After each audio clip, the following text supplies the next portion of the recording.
She texted me while I was parked at a truck stop outside Albuquerque, New Mexico. My name is Andrew. I am 52 years old.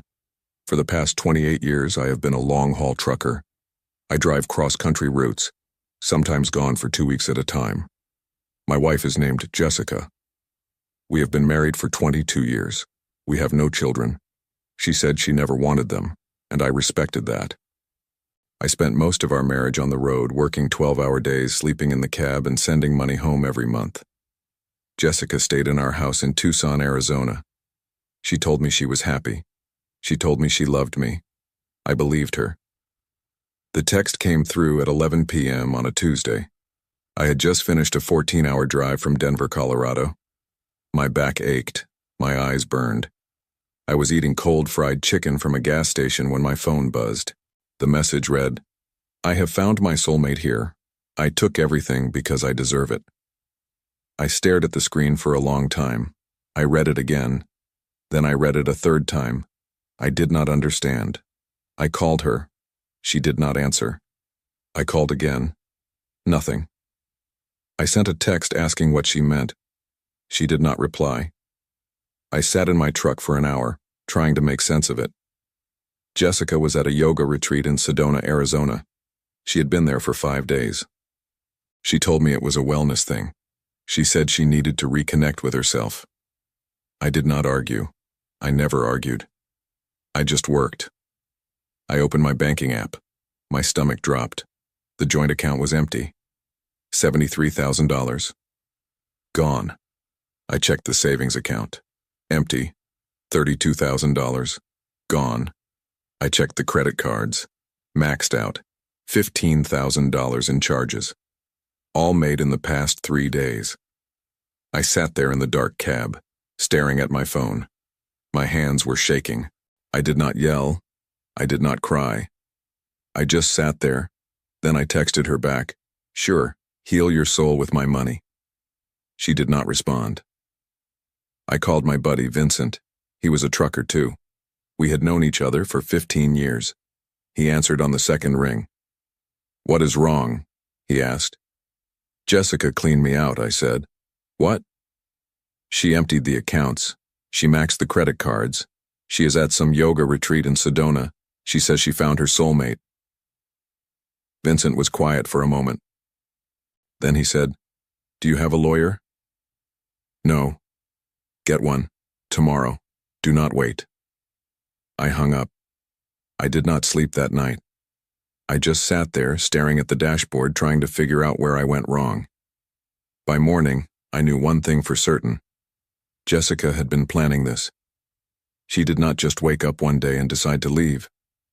She waited until I was on the road. She waited until I was too far away to stop her. She thought I would not fight back. She was wrong. The sun came up over the desert. The sky turned orange and pink. I watched it through my windshield. I thought about calling Jessica again. I thought about begging her to explain. I thought about asking her why, but I did not. I started the truck. I drove south. I drove fast. I needed to get back to Tucson. I needed to see what was left. I needed to understand what she had done. The drive took 6 hours. I did not stop. I did not eat. I just drove. When I pulled into our neighborhood, everything looked normal. The houses, the trees, the mailboxes, nothing had changed. But everything had changed. I parked in the driveway. I walked to the front door. I put my key in the lock. I opened the door. The house was empty. Not just empty of her things, empty of everything. The couch was gone. The television was gone. The dining table was gone. The chairs were gone. The lamps were gone. Even the curtains were gone. I walked through the living room. My footsteps echoed on the hardwood floor. I looked around. There was nothing. Just walls and emptiness. I went to the kitchen. The refrigerator was gone. The microwave was gone. The dishes were gone. Even the coffee maker was gone. I opened the cabinets. Empty. I opened the drawers. Empty. I went to the bedroom.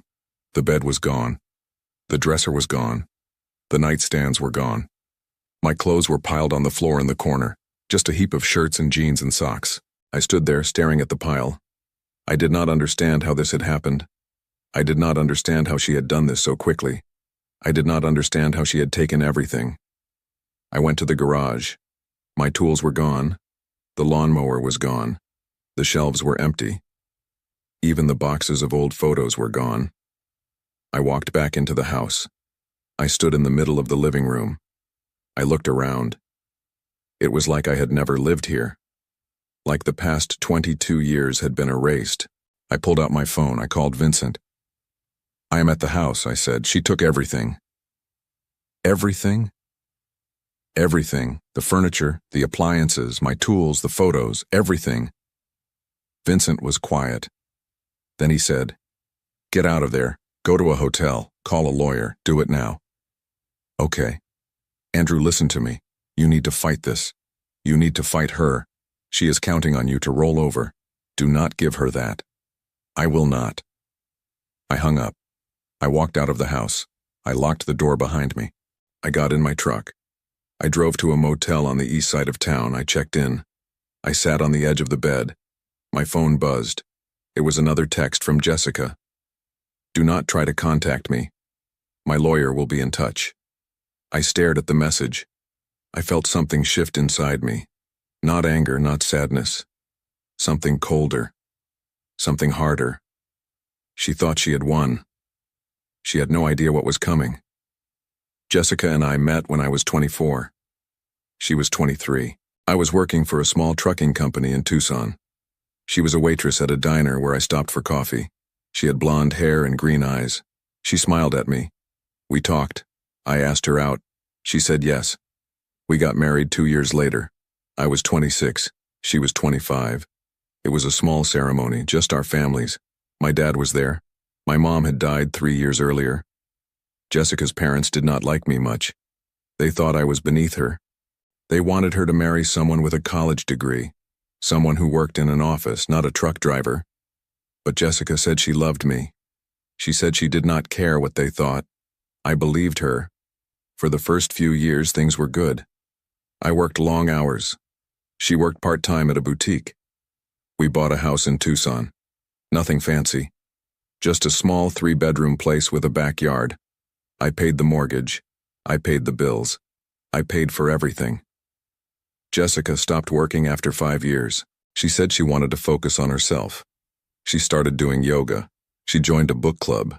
She went to spa days with her friends. I did not mind. I wanted her to be happy. I spent more and more time on the road. The money was good. The more I drove, the more we had. I thought I was building something for us, a future, a life.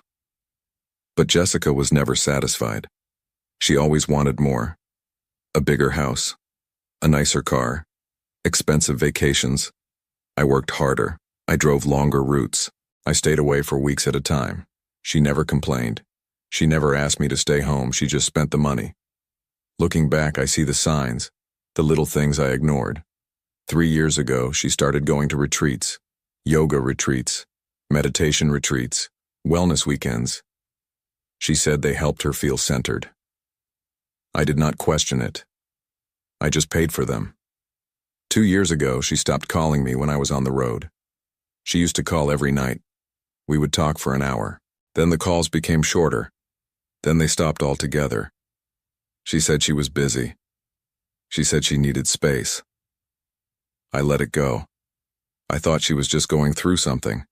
Last year, she started spending more money. New clothes, new furniture, new everything. I asked her about it once. She snapped at me. She said I never appreciated her. She said I was never home. She said I did not understand what she needed. I apologized. I always apologized. A few months ago, she told me she was going to Sedona for a yoga retreat. She said it was important. She said she needed to reconnect with her true self. I said okay. I was on a route to Seattle, Washington. I would not be home for another week anyway. She left on a Friday. She texted me when she arrived. She said the retreat was beautiful. She said she felt at peace. I did not hear from her again until Tuesday night. I spent the rest of the week trying to reach her. She did not answer my calls. She did not respond to my texts. I called the retreat center. They said she had checked out 3 days earlier. I called her friends. None of them knew where she was. I called her parents. They hung up on me. I sat in the motel room, staring at the wall. I tried to piece together what had happened. I tried to figure out when she had stopped loving me. I tried to figure out when I had stopped being enough. But the truth was, I probably never was. Jessica always wanted more. More money. More things. More attention. More everything. And I gave her all I could. I worked myself into the ground trying to make her happy. I drove thousands of miles. I slept in truck stops. I ate cold food. I missed holidays, I missed birthdays, I missed everything, and she still left. The next morning I called a lawyer. His name was Gregory. He was recommended by Vincent. I explained the situation. I told him about the empty house.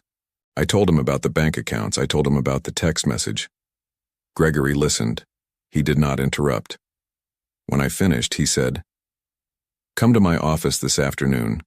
Bring every document you have. Bank statements, credit card statements, mortgage paperwork, everything." I went to his office at 2 p.m. It was a small place. Just a desk, 2 chairs, and a filing cabinet. Gregory was in his mid-50s. He had gray hair and tired eyes. He looked like a man who had seen too many divorces. I handed him the documents. He looked through them carefully. He made notes on a legal pad. He did not say anything for a long time. Then he leaned back in his chair and sighed. "This is bad," he said. "I know."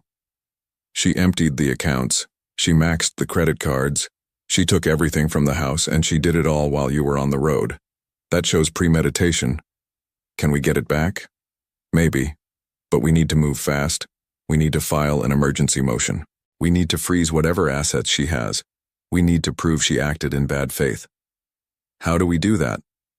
We show the court the timeline. We show that she waited until you were gone. We show that she took everything without your consent. We show that she is not acting in good faith. What if it does not work? Then you lose everything. The house, the money, all of it. In Arizona, everything is community property.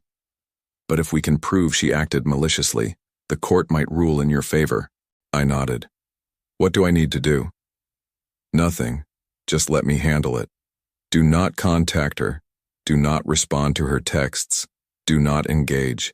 Let her lawyer do the talking. I left his office. I sat in my truck in the parking lot. My phone buzzed.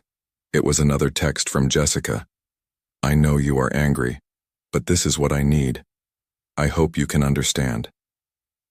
I did not respond. I just stared at the message. She thought I would understand. She thought I would accept it. She thought I would let her go without a fight. She was wrong. I drove back to the motel. I lay on the bed. I stared at the ceiling. I thought about the 22 years we spent together. I thought about all the times I told her I loved her, all the times I promised to take care of her, all the times I believed we would be together forever. And I realized something. She never felt the same way. Gregory filed the emergency motion the next day. We requested an immediate freeze on all joint assets. We requested that Jessica return everything she took from the house. We requested full financial disclosure. We requested a hearing within 2 weeks. The court approved it all. Jessica's lawyer called Gregory 2 days later. His name was Douglas. Gregory put him on speakerphone so I could listen. "My client is willing to negotiate," Douglas said.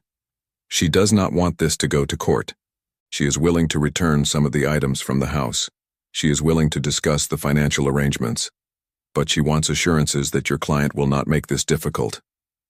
Gregory looked at me. I shook my head.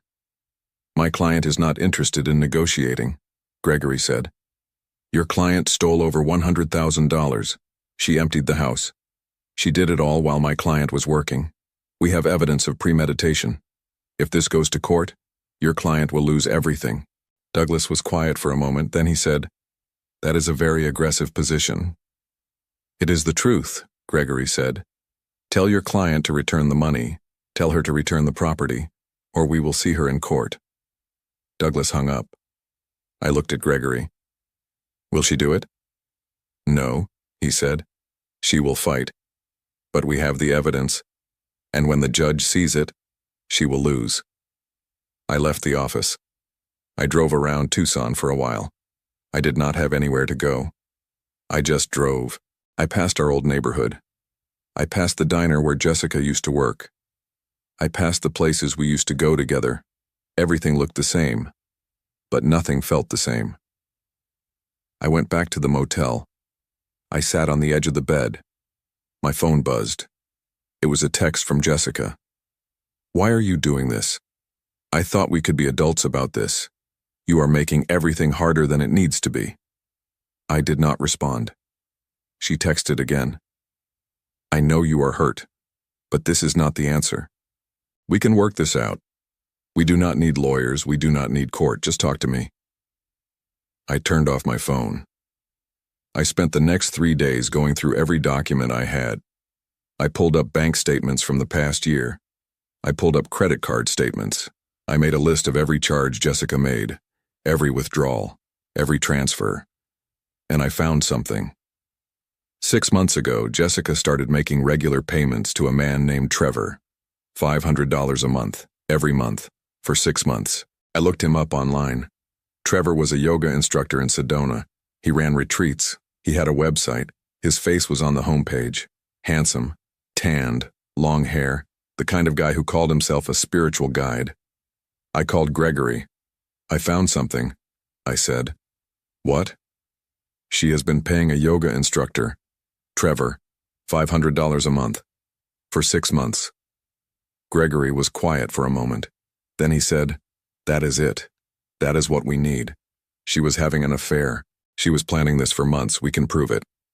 "What do I do?" "Send me everything, every statement, every receipt, every text message you have from her. I will add it to the motion. This changes everything." I sent him everything.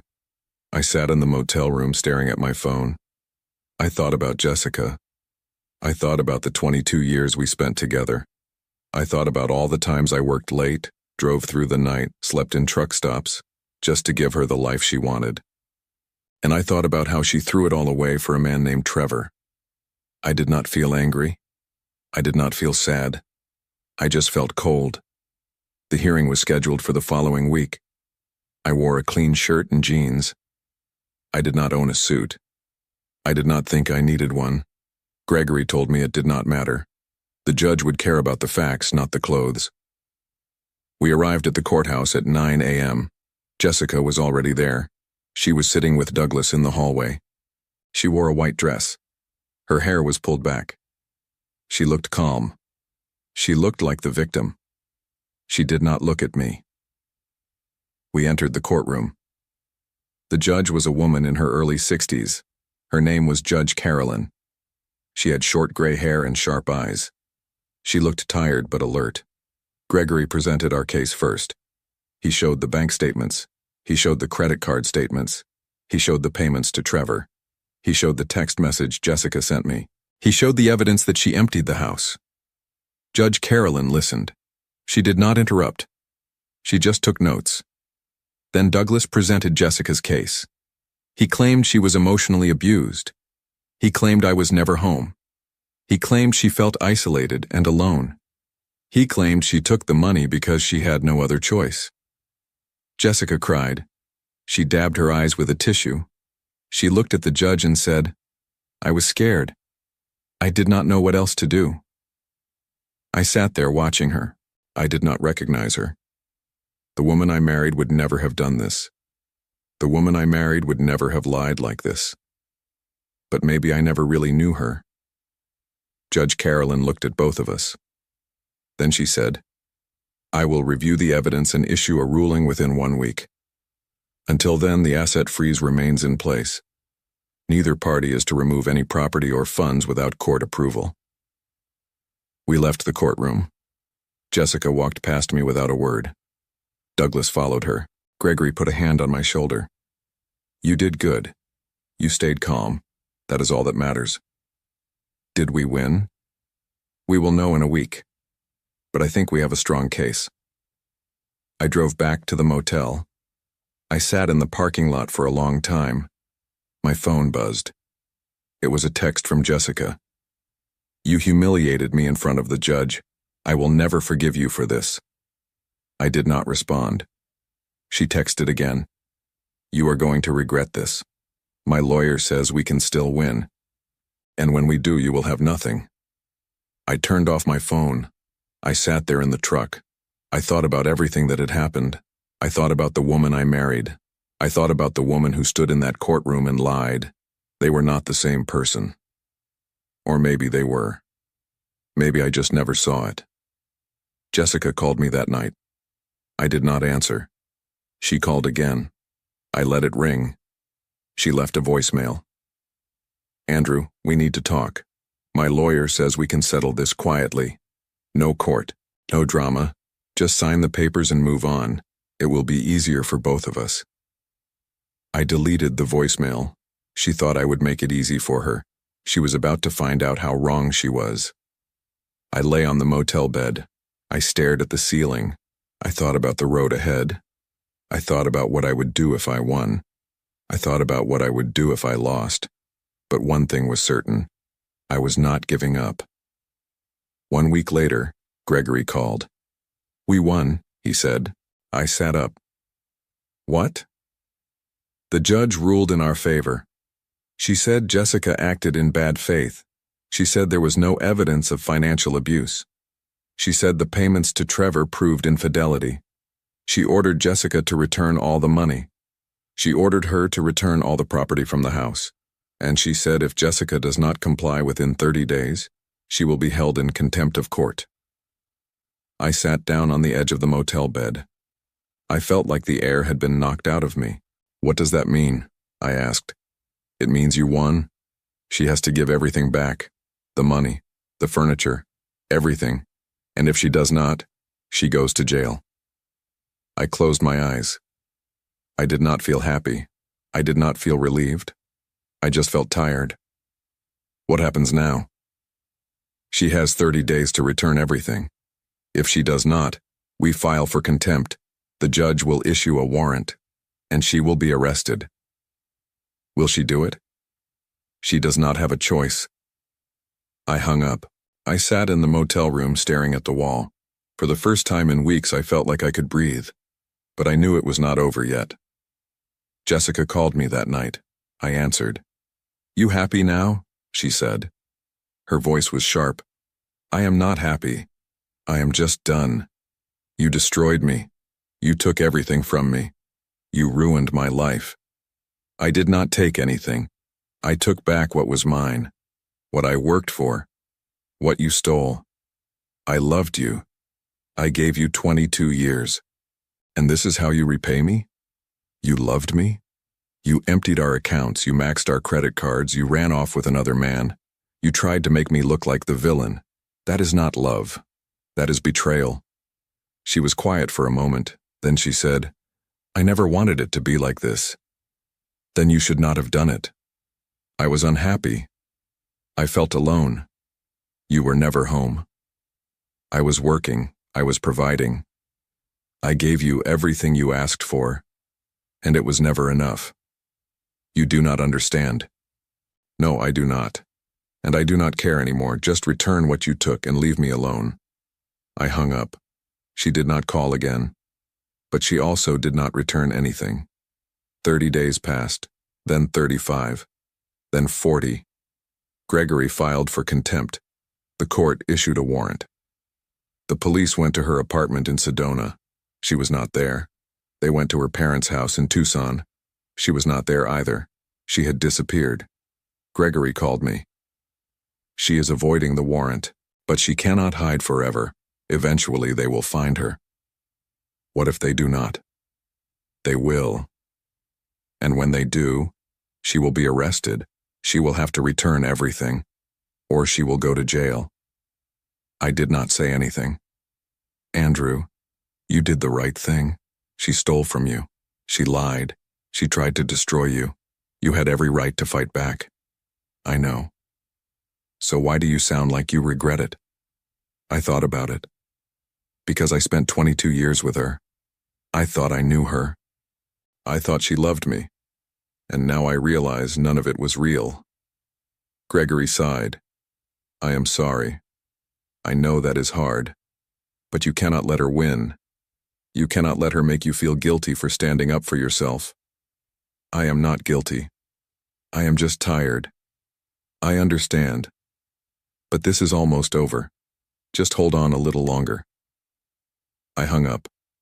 I sat in my truck. I had gone back to work. I needed the money. I needed the distraction. I took a route from Tucson to Salt Lake City, Utah, then from Salt Lake City to Boise, Idaho, then from Boise to Portland, Oregon. I drove. I worked. I slept. I tried not to think about Jessica, but she was always there, in the back of my mind. A constant reminder of everything I lost. 2 months after the warrant was issued, the police found her. She was living with Trevor in a small house outside Sedona. They arrested her. They took her to jail. She spent 1 night in a cell. Then she called Douglas. He posted bail. Gregory called me the next day. She was arrested, she made bail, but she is scared now. Douglas called me. He said she wants to settle.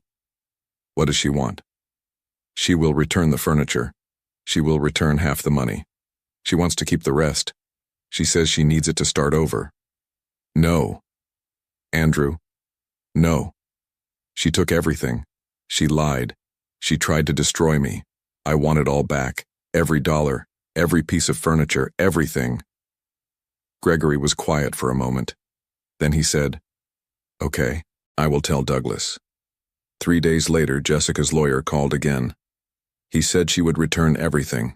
All the money, all the furniture, all the property. She just needed time. Gregory said she had 1 week. She did it in 5 days. A moving truck showed up at the house in Tucson. 2 men unloaded everything. The furniture, the dishes, the pictures, even the boxes of old photos. They put everything back where it belonged. I walked through the house, room by room. It was like she had never left, but it felt different. It felt empty, not because of the furniture, but because of what was missing. The trust, the love, the life we built together. It was all gone. The money came back 3 days later, all of it, $105,000, transferred back into the joint account. Gregory had it moved into an account in my name only. I sat in the empty house. I looked around.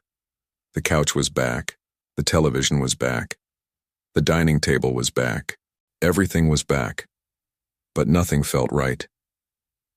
I walked into the bedroom. I looked at the bed. I remembered all the nights Jessica and I slept there. All the mornings we woke up together. All the times I thought we were happy. I realized something. I was never happy. I was just comfortable. I was just used to it. I was just going through the motions. And so was she. I went to the kitchen. I opened the refrigerator. It was empty. I had not bought groceries.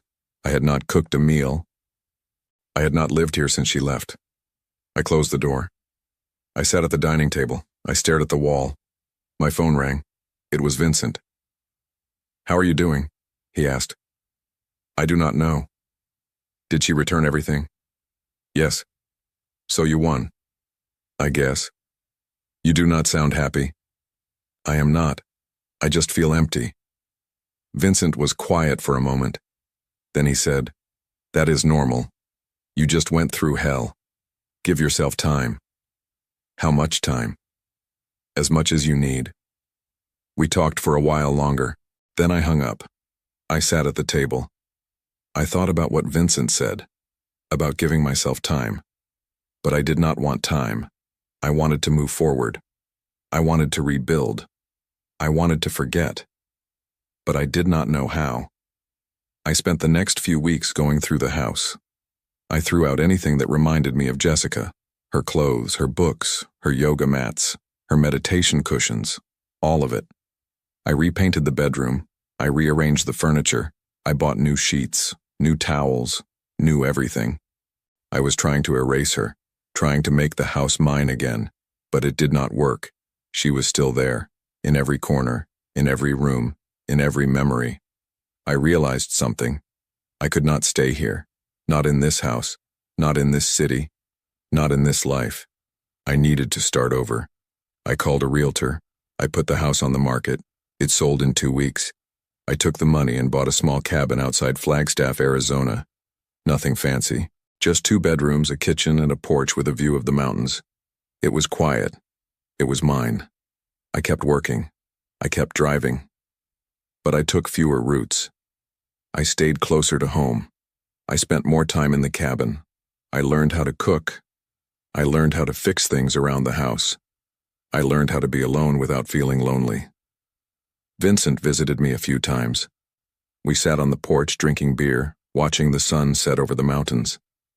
He did not ask me about Jessica. He did not ask me if I was okay. He just sat with me. And that was enough. One day, about 6 months after the divorce, I ran into someone I used to know. Her name was Carolyn. We went to high school together. She was a nurse at a hospital in Flagstaff. She was divorced too. 2 kids, both in college. We talked for a while. She gave me her number. She said I should call her sometime. I did. We went to dinner. Nothing fancy. Just a diner off the highway. We talked for hours, about work, about life, about what we lost and what we were trying to build. She did not ask me about Jessica. She did not pity me. She just listened.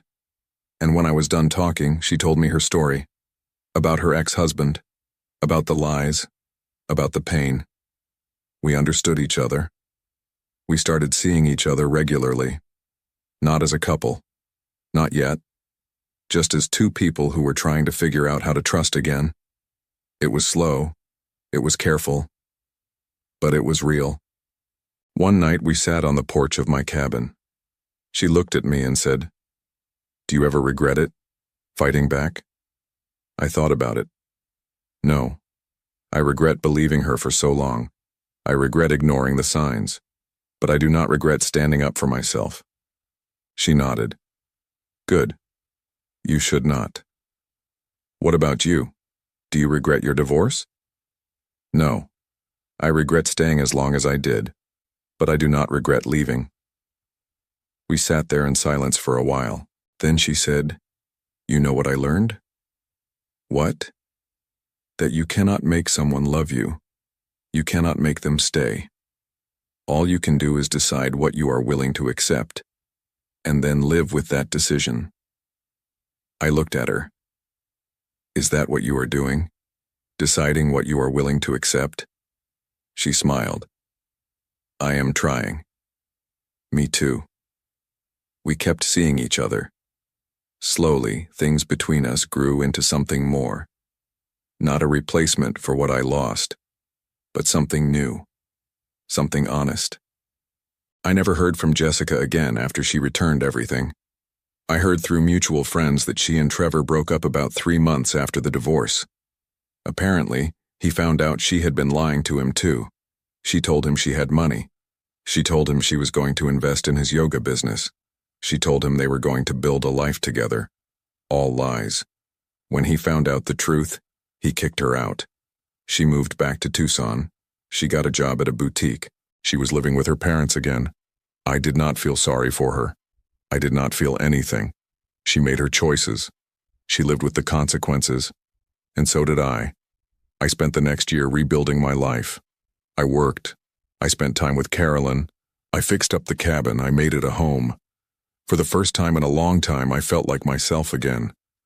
Not the man who worked himself to death trying to make someone else happy. Not the man who ignored the warning signs. Not the man who let someone walk all over him, just me. One afternoon, I was sitting on the porch when my phone rang. It was a number I did not recognize. I almost did not answer. But I did. "Hello? Andrew?" It was Jessica. I did not say anything. "Andrew, are you there?" "What do you want?" "I need to talk to you. We have nothing to talk about. Please, just hear me out." I was quiet for a moment. Then I said, "You have 2 minutes." She took a deep breath. "I made a mistake. I know that now. I was confused. I was unhappy. I thought leaving would make me happy. But it did not. I lost everything. Trevor, my friends, my family, everything. That is not my problem. I know, but I wanted to apologize. I wanted you to know that I am sorry. For everything. I did not say anything. I know you probably hate me, she continued. And I do not blame you. But I just wanted you to know that I never meant to hurt you. I was just trying to find myself. I was just trying to be happy. At my expense. I know, and I am sorry. I sat there holding the phone. I thought about everything that had happened. I thought about the pain, the betrayal, the lies. I thought about the woman I married, and the woman she became. And I realized something. I did not hate her. I just did not care anymore. Jessica, I said, I appreciate the apology, but it does not change anything. You made your choices. I made mine. And now we both have to live with them. I understand. I hope you find what you are looking for, but I am done. I am moving on, and I do not want to hear from you again. Okay. I hung up. I sat on the porch, staring at the mountains. Carolyn came out and sat next to me. Who was that? She asked. Jessica. What did she want? To apologize. And I told her I did not care. Carolyn looked at me. Do you mean that? I thought about it. Yes, I do. She smiled. Good. We sat there watching the sunset. The sky turned orange and pink. The air was cool. The world was quiet. And for the first time in a long time, I felt at peace. I thought about the past, about Jessica, about the 22 years we spent together, about everything I gave her, about everything she took, and I realized something. She did not destroy me. She tried, but she failed. I was still here. I was still standing. I was still moving forward. And that was more than she could say. The divorce was finalized 3 months later. Jessica got nothing, no alimony, no property, no money. The judge ruled that she forfeited her rights when she stole from me. Gregory called me when it was done. It is over. You are free. Thank you. What are you going to do now? I do not know. Keep working, keep living, figure it out as I go. You deserve to be happy, Andrew. I am getting there. I hung up. I sat in my cabin. I looked around, at the furniture I bought, at the walls I painted, at the life I built with my own hands. It was not perfect. It was not what I planned, but it was mine. And that was enough. I spent the next few months settling into my new life. I worked. I spent time with Carolyn. I fixed things around the cabin. I went on long drives through the mountains. I read books. I watched the sunset. I was happy. Not the kind of happy that comes from having everything you want, but the kind of happy that comes from knowing you survived, from knowing you stood up for yourself, from knowing you did not let someone else define your worth. One night, Carolyn and I were sitting on the porch. She looked at me and said, "You know what I love about you?" "What?" "You do not give up. You could have let Jessica destroy you. You could have rolled over, but you did not. You fought, and you won." I looked at her. I did not fight to win.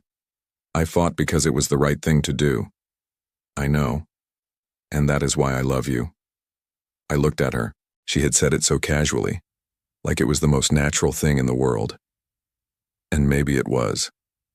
I reached over and took her hand. "I love you too." She smiled. We sat there, holding hands, watching the stars come out. I thought about Jessica, about everything that had happened, about everything I lost, about everything I gained. And I realized something. Jessica was never my soulmate. She was never the person I was meant to be with. She was just a lesson, a hard lesson, a painful lesson, but a lesson nonetheless. And now I had moved on. I had found someone who appreciated me, someone who understood me, Someone who loved me for who I was, not for what I could give her, but for who I was. And that was everything. 2 years after the divorce, I got a call from Gregory. "Andrew, I have some news," he said. "What?" "Jessica is being sued by Trevor." I sat up. "What happened?" "Apparently she took out a loan in his name, $50,000. She told him it was for a business they were starting together, a yoga studio. He signed the papers. She took the money and disappeared." "When did this happen?" "About a year ago. He just found out. He filed a lawsuit. He is asking for the money back, plus damages, plus legal fees." I did not say anything. "I thought you would want to know," Gregory said. "Why?" "Because it proves you were right. She is a thief. She did it to you, and now she did it to him. You were not wrong to fight back. You were protecting yourself." I hung up. I sat on the porch of my cabin. I stared at the mountains. I did not feel happy about what happened to Trevor. I did not feel vindicated. I just felt tired. Jessica called me 2 days later. I almost did not answer, but I did. "Andrew," she said. Her voice was shaky. "I need help." "What do you want?" "Trevor is suing me. He says I stole from him." But I did not. I took that money for us, for the business. It was not my fault that it did not work out. "What do you want from me?" "I need a lawyer. I cannot afford one. I thought maybe you could help me just this once." I laughed. It was not a kind laugh. "You want me to help you? After what you did to me?" That was different. I was confused. I made mistakes. But this is not fair. Trevor is lying. He is trying to destroy me. Sounds familiar. "Andrew, please, I have no one else." That is not my problem. I gave you 22 years. Does that mean nothing to you? You threw those years away. Not me. You made your choices. Now you live with them. I hung up. She called again. I did not answer. She left a voicemail. I deleted it without listening. 6 months later, I heard she lost the lawsuit. Trevor won. The court ordered her to pay him back $50,000, plus damages, plus legal fees, a total of $72,000. She did not have it. She declared bankruptcy. Her parents kicked her out. She moved into a small apartment on the east side of Tucson. She got a job waiting tables. The same job she had when I met her. I heard all this from mutual friends. They told me she looked tired. She looked older. She looked defeated. I did not feel sorry for her. She spent years taking from people, taking from me, taking from Trevor, taking from anyone who trusted her, and now she had nothing. I thought about calling her. I thought about checking in. I thought about asking if she was okay, but I did not. Because she was not my responsibility anymore. She was not my wife. She was not my friend. She was just someone I used to know, someone who taught me a hard lesson. And I had moved on. Carolyn and I got married a year later. It was a small ceremony, just a few friends. Vincent was there. My dad came down from Phoenix. Carolyn's kids were there. It was simple. It was perfect. We stood on the porch of the cabin, looking out at the mountains. The sun was setting. The sky was orange and gold. The officiant asked me if I took Carolyn to be my wife. I said yes. He asked Carolyn if she took me to be her husband. She said yes. And that was it. We were married. We did not have a big reception. We just sat on the porch drinking beer, watching the stars come out. Vincent told stories. Carolyn's kids laughed. My dad smiled. It was the happiest day of my life. Not because I was getting married, but because I was surrounded by people who actually cared about me, people who appreciated me, people who loved me for who I was. And that was everything. I thought about Jessica, about the woman I married the first time, about the woman who left me, about the woman who tried to destroy me. And I realized something. She did me a favor. She showed me what I did not want. She showed me what real betrayal looked like. She showed me what it felt like to be used. And in doing that, She taught me what to look for, what to value, what to protect. She taught me that trust is earned, that love is not just a feeling, that marriage is not just a piece of paper. And she taught me that I am stronger than I thought, that I can survive, that I can rebuild. I looked at Carolyn. She was smiling. She was happy. She was real. And I knew I had made the right choice. I had let go of the past. I had stopped trying to understand why Jessica did what she did. I had stopped trying to make sense of it, because it did not matter anymore. What mattered was the life I was building now, the life I was building with Carolyn, the life I was building for myself. And that life was good. We spent the next few years building a life together. We traveled, we worked, we laughed, we argued, we made up, we lived.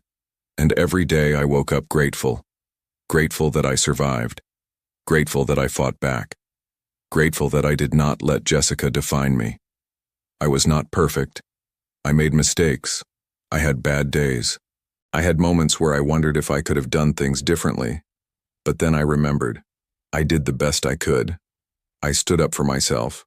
I refused to be a victim. And that was all that mattered. 3 years after the divorce, I was driving through Tucson on a delivery route. I had not been back to the city in over a year. I did not need to be there. I did not want to be there. But work took me there. I stopped at a gas station to fill up.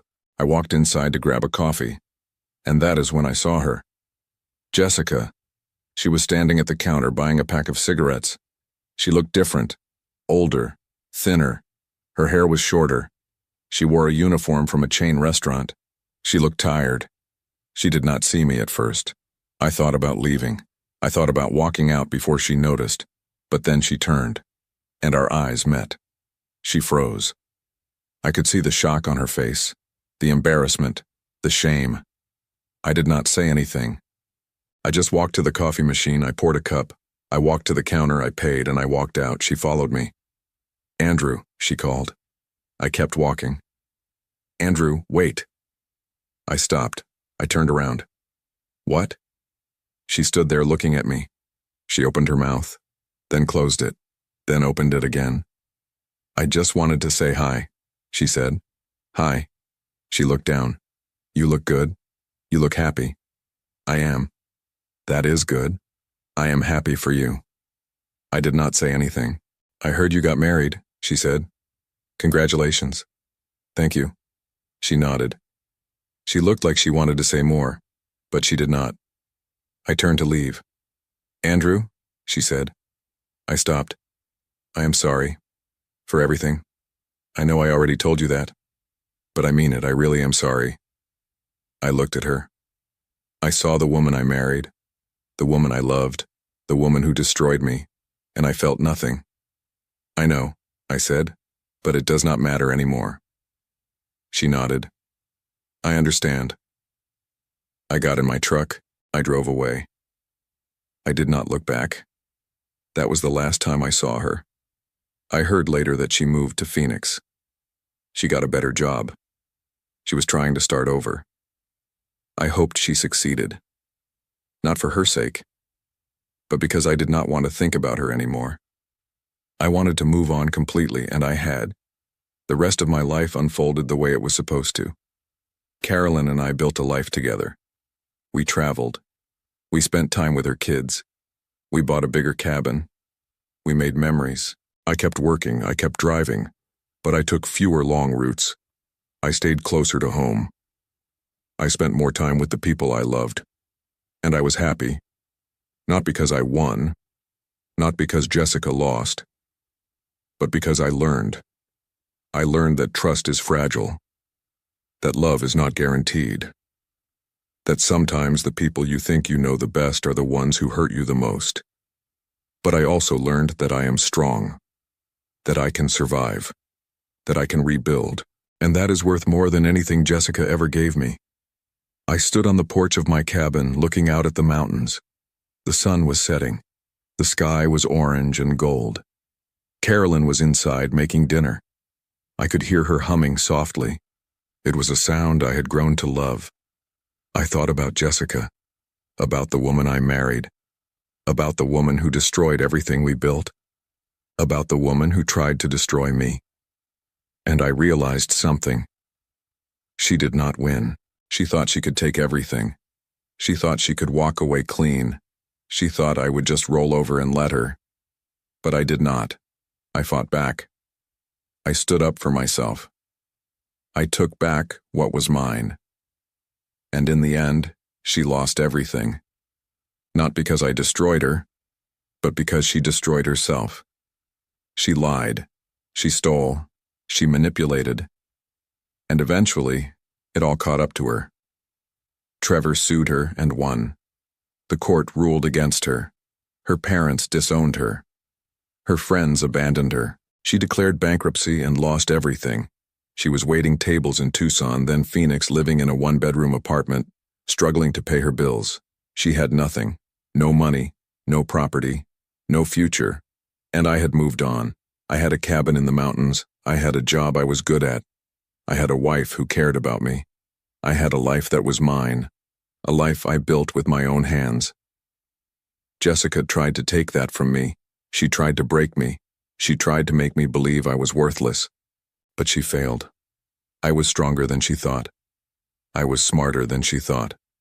And when she pushed me, I pushed back harder. I did not do it for revenge.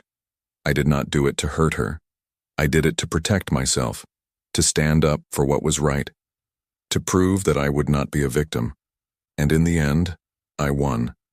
Not because I destroyed her, but because I refused to let her destroy me. Carolyn stepped out onto the porch.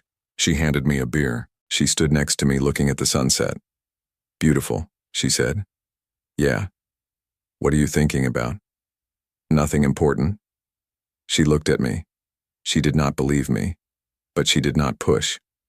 She just stood there, her hand in mine, watching the sun disappear behind the mountains. I squeezed her hand. I thought about the past, about everything I lost, about everything I gained. And I realized something. Jessica thought she was my soulmate. She thought we were meant to be together forever. She thought leaving me would set her free. But she was wrong. She was never my soulmate. She was just a lesson, a hard lesson, a painful lesson, but a lesson nonetheless. She taught me that trust is fragile, that love is not enough, that sometimes the people you think you know the best are the ones who hurt you the most. But she also taught me something else. She taught me that I am stronger than I thought, that I can survive, that I can rebuild, and that is worth more than anything she ever gave me. Jessica ended up paying the price for her betrayal in every way possible. She lost her money when the court ruled against her. She lost her home when I sold the house and she had nowhere to go. She lost her reputation when Trevor sued her for fraud. She lost her family when her parents refused to support her anymore. She lost her dignity when she had to declare bankruptcy. She spent years working minimum wage jobs, moving from city to city, trying to outrun the consequences of her actions. She became a cautionary tale among our old friends. A woman who had a good husband, a comfortable life, and threw it all away for a fantasy that never existed. Every choice she made led her further into isolation and hardship. And me?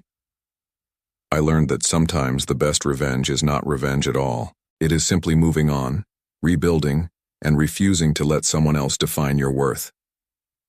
I learned that the road ahead is always longer than the road behind. I learned that trust, once broken, can be rebuilt with the right person. I learned that love is not about grand gestures or perfect moments, but about showing up every day and choosing each other. And most importantly, I learned that sometimes losing everything is the only way to figure out what truly matters.